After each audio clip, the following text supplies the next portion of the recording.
buenas a todos y bienvenidos un día más al canal de Serenity Markets en esta visión semanal. En este vídeo vamos a comentar lo más relevante que movió el mercado la semana pasada y que tiene consecuencias todavía a día de hoy o que las puede tener durante esta semana, y luego también comentaremos los datos más importantes que sucederán durante esta semana para tenerlos en cuenta.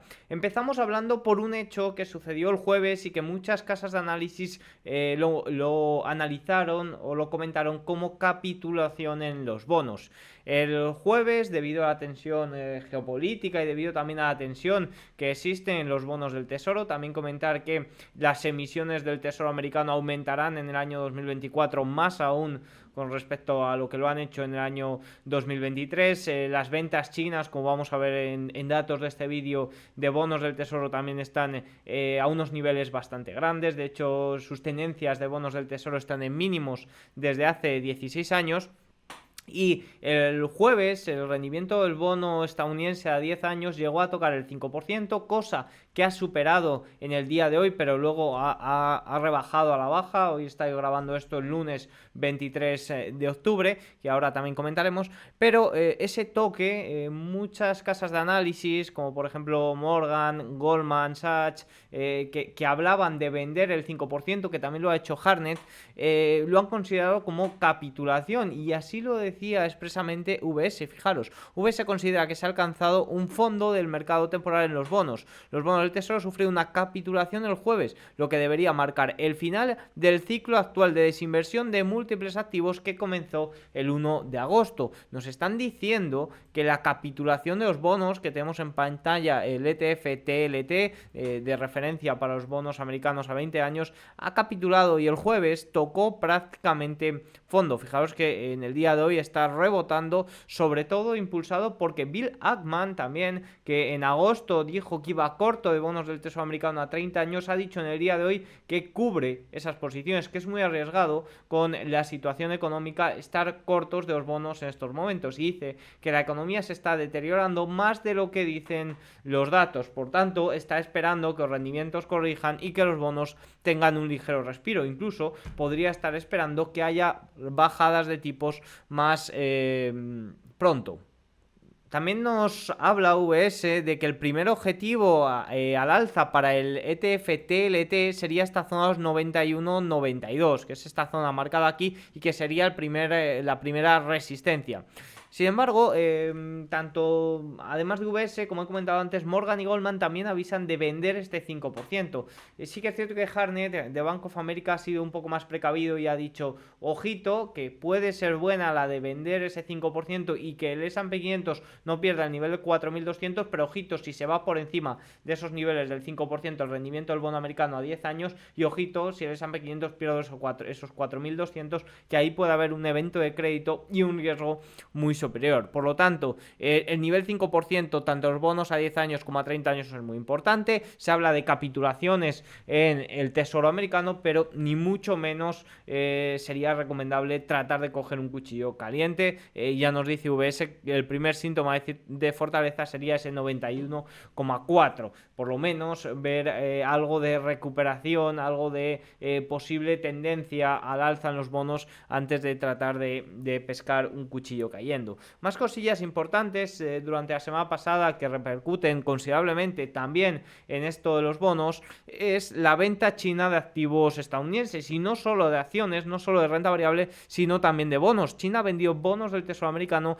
en 20 de los últimos 22 meses. Desde el año 2021 China ha vendido de forma masiva este tesoro americano, y hay varias cuestiones para ellas, pero sobre todo una es tratar de evitar ese debilitamiento del yuan frente al dólar bastante evidente. Y también esto ya es más nivel geopolítico. Ya vemos que los conflictos geopolíticos en este momento están generando gran tensión, y ya saben que Rusia en el año 2018 también se deshizo de mucha deuda, de muchos bonos del tesoro americano, porque luego, en caso de que haya problemas, en caso de que entren en guerra o en conflictos geopolíticos, lo primero que se hace es aislar. Por ejemplo, a Rusia se intentó aislar del sistema SWIFT, que sobre todo funcionaba con dólares y del régimen de dólares en general. Por tanto, teniendo la menor cantidad de bonos del Tesoro americano posible, pues pueden defenderse ante este tipo de circunstancias. También,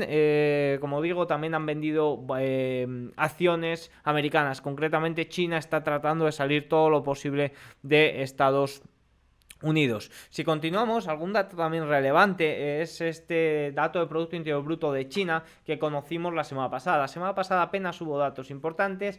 En Estados Unidos sí que es cierto que hubo ese dato de ventas minoristas que salió muy fuerte, mucho más de lo esperado. Se esperaba un 0,3 y salió un dato de 0,7%, al igual que el trimestre pasado. La verdad que las ventas minoristas y el consumo estadounidense está mostrando relativa fortaleza. Sí que es cierto que muchos analistas coinciden que octubre, que el dato de octubre, es decir, el dato que conoceremos en el mes de noviembre, con todo este tema de los reinicios de los préstamos estudiantiles y demás, puede ser el verdadero shock. Pero con respecto al dato también relevante de la semana pasada, fue ese Producto Interior Bruto de China, que venía sobre todo después de comentarios por parte de Bloomberg de que se iban a hacer estímulos masivos con tal de lograr ese objetivo del 5%. Bueno, pues los estímulos llegaron porque el Banco Popular de China inyectó una cifra récord de 733.000 millones de yuanes en el mercado de préstamos durante la semana pasada, y esto evidentemente no hizo que el dato del Producto Interior Bruto del tercer trimestre fuera del 4,9%, pero sí que es cierto que anima incluso aún más a pensar que se puede lograr ese objetivo de crecimiento del 5% para final de año. Sin embargo, no hay que centrarse solo en ello, solo en este dato, porque como nos avisa Albert Edward de SocGen, hay varias cosillas. Este dato se ha producido durante el tercer trimestre en el que la inflación, el IPC, el índice de crecimiento de los precios de China, ha sido negativo en algunos momentos. Y por tanto, nos dice que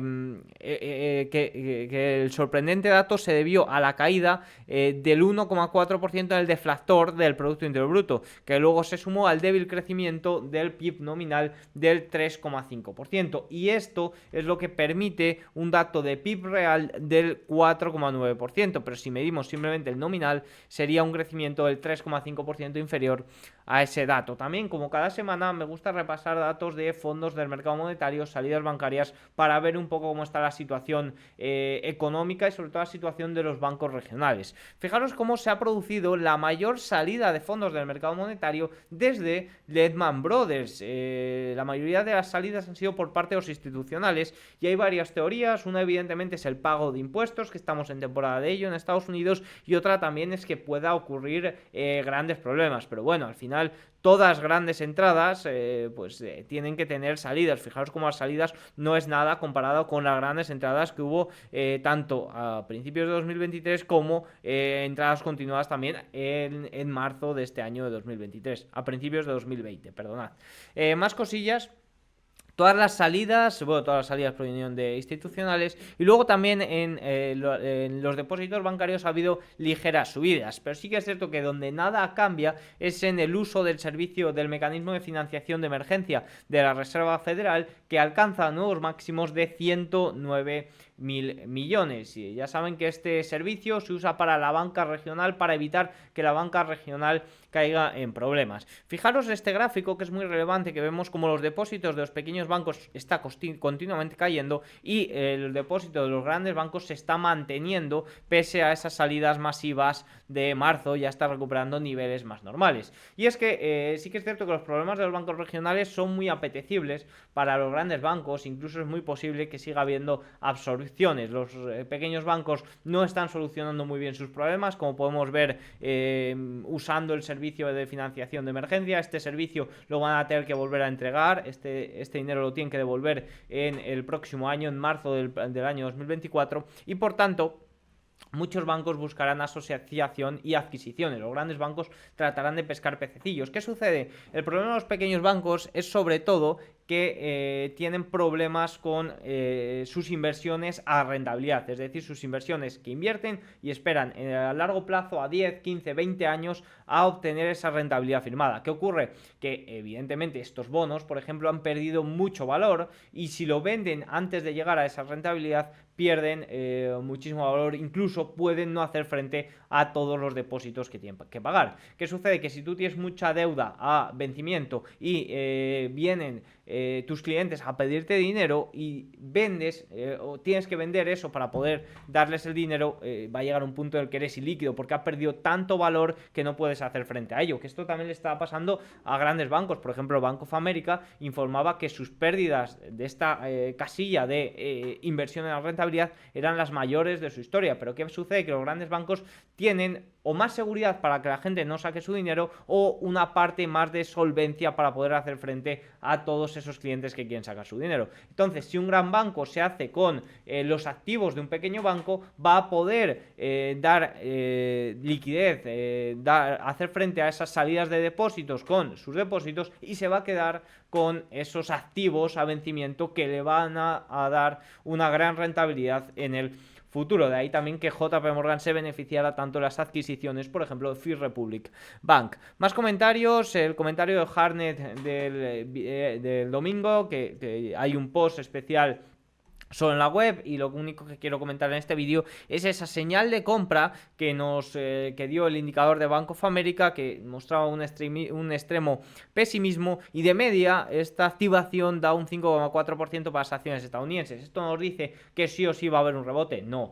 Harnett expresamente nos dice que mucho cuidadito, que hay que vigilar que el S&P 500 no pierda los 4.200, nivel que se ha tocado en el día de hoy. Fijaros como el S&P 500 ha rebotado en la zona de 4.200 justo, y que los rendimientos del Tesoro americano a 10 años no superen ese 5% que es tan relevante. Dicho esto, también para comentar lo más importante que tenemos en esta semana, tenemos en la eurozona datos de confianza del consumidor alemán el martes, PMIs compuestos el martes también, que se esperan unos datos muy similares a los del mes anterior. Ya saben que aquí los datos se esperan similares y luego ya vienen las sorpresas. También tendremos datos de clima empresarial el miércoles, y sobre todo el jueves tenemos ese punto rojo en el mercado europeo con esa decisión de tipos del Banco Central Europeo, que no se esperan subidas de tipos, prácticamente están totalmente descartadas, y que habrá que ver qué nos comenta Christine Lagarde, que eso sí que puede ser algo más relevante. En Reino Unido se espera también tasa de desempleo, que se espera en el 4,3, como ya